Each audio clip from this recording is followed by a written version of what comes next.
Bangladesh is burning because the rampaging criminals are on the loose. They have taken up arms and they have taken up their so-called mobocracy into their own hands. Everybody is under lockdown.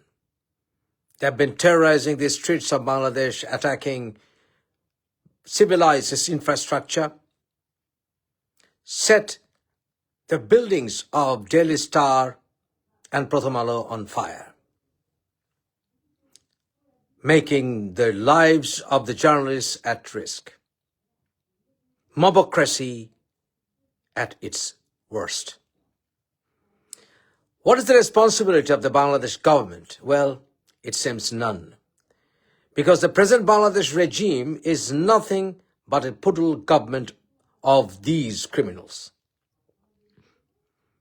Yunus is totally at their own mercies. So, what can we do?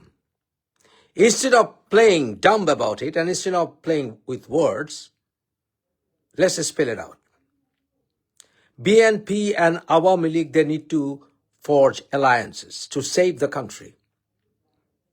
Yes, there were failures on Awami League side, and we'll deal with it later. Yes, there are failures on BNP sides as well, but we will deal with it later as well. But these criminals are pushing Bangladesh on the verge of civil war. They want it because they don't want democracy to flourish, because they know that Tariq Rahman is returning. And as Tariq Rahman is returning, and as being one of his critics, I still believe Tariq Rahman is the best choice for now for BNP. And it is the time that Bangladesh must unite.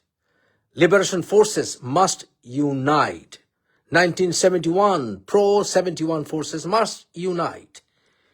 The sovereignty and integrity of Bangladesh must be kept intact.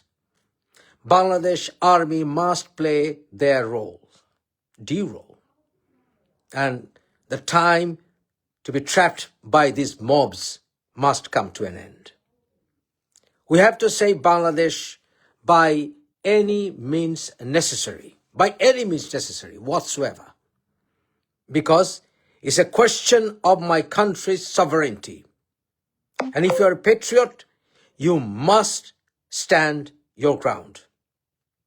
Yes, we must not give up our country, and we must not let our country be run by these mobs, these extremists, these Islamists.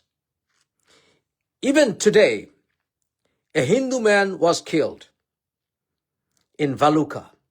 For what?